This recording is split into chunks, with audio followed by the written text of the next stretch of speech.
Hello and welcome to Vintage Horror Movies, where we provide commentary, analysis, and critiques of older horror movies. This week we're talking about the three versions of The Bat. These are based on a book called The Circular Staircase from 1908 by Mary Roberts Rinehart. She is known as the American Agatha Christie. She is said to have originated the phrase, "The butler did it," so hopefully we'll do more on her later. There was a silent movie of The Circular Staircase from 1950 by the Selig Company, but unfortunately that no longer exists. The other three movies are based on the play The Bat from 1920. The first one is The Bat from 1926. This is a silent movie, and that's what you're watching now. Then there's The Bat Whispers from 1930. This is one of the earliest talkies and one of the first widescreen movies. Roland West directed both of these versions. Then lastly, we have The Bat from 1959, starring Agnes, Moorehead, and Vincent Price. Where can you find these movies? They're on the Internet Archive, YouTube, Tubi has the last two, Amazon. I'm not sure what's free and what costs on Amazon and I'm sure there are other sites. What types of movies are these? Well, technically they're horror, but more of a comedy whodunit. Also, when the first movies were created, the horror category did not exist. Rotten Tomatoes scores. 1926 version, critics did not review it, audiences gave it a 48. The 1930 version, critics gave it a 67, audiences gave it a 55. And the 1959 version, critics gave it a 17, audiences gave it a 47, so obviously audiences were okay on the movie, but critics really didn't like it since they gave it a 17. These movies are important for several reasons. A number of things we now regard as film cliches started here, including eccentric characters trapped in an isolated and possibly haunted house, and this is most common in the old dark house genre. Also, DC Comics' Batman is said to be based on these movies. The bat signal even appears in the 1926 version and causes fear among the house's inhabitants. And also, this is said to be where the Joker gets some of his methods from, including announcing to the police what crime he plans to commit. Here he tells them via a bat-shaped card. So basically, Cornelia Van Gorder and her staff arrive at the Oaks, and it's a mansion she's rented for the summer from bank president John Fletcher. There's someone out and about called the Bat. He wants something that's hidden in the house. More people arrive, including the police, Fletcher's nephew, a doctor, Cordelia's niece, a private detective, a gardener, etc. This, of course, gives us more options for suspects. There are some differences in the three movies. The first two movies start with a murder. They also deal with a jewel thief, while the last one just deals with a killer who apparently wants in on the missing money. The first two movies have Lizzie setting a bear trap for the Bat. The 1959 version has Miss Cornelia as a crime novelist. I thought that was a good addition. And the Bat looks different in all three movies. In the first, he has big ears like a bat complete with fangs for some reason, which is pretty funny. In the second, he has a long flowing cape and just a black mask with big eye holes. He also likes to whisper stuff in the dark to people in the house and scare them. And the third has a fedora and a fashionable suit and just has a black stocking to obscure his face. For some reason, he has long claws. But they do come in handy when you're trying to cut through glass in order to unlock the front door. The character of the Doctor is expanded on the 1959 version, played by Vincent Price. He experimented on bats for some reason. He even had a decoration of a bat behind glass and obscured with a curtain in his office/lab. I have no idea what that means, and it's never explained in the movie. On to a little bit of trivia.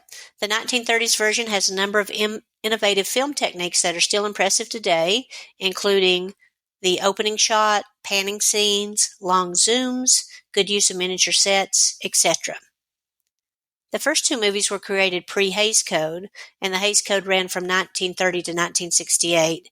And if you don't know, that's the code that applied to all movies and how they dealt with violence, sex, things like that.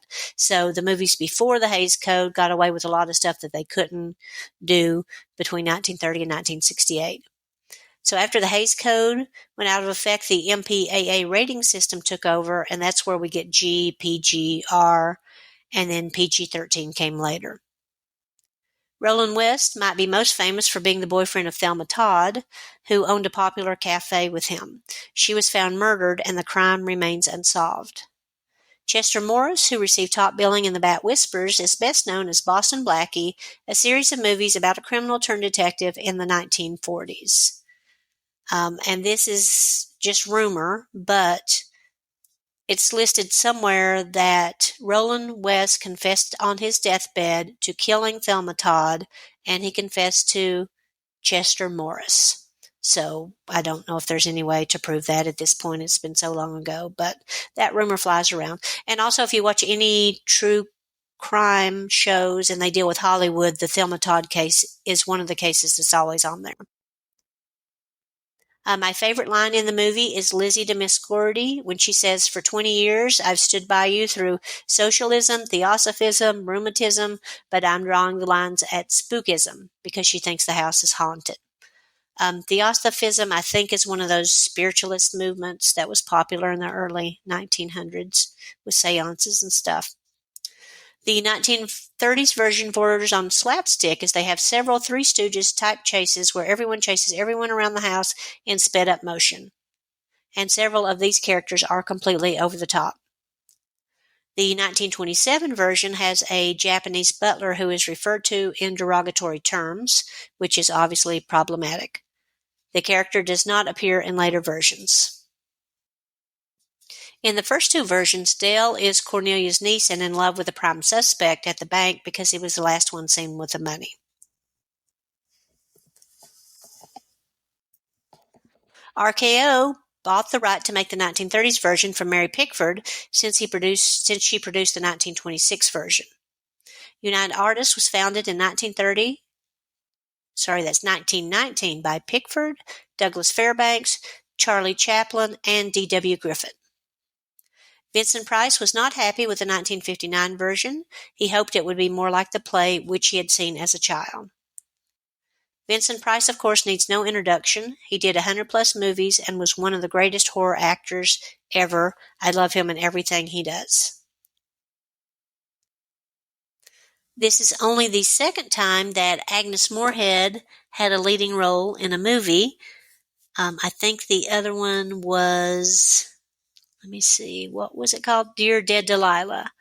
You may know her, Agnes Moorehead, best as Endora, Tabitha's mother from Bewitched, and that was a sitcom that I think ran in the 60s.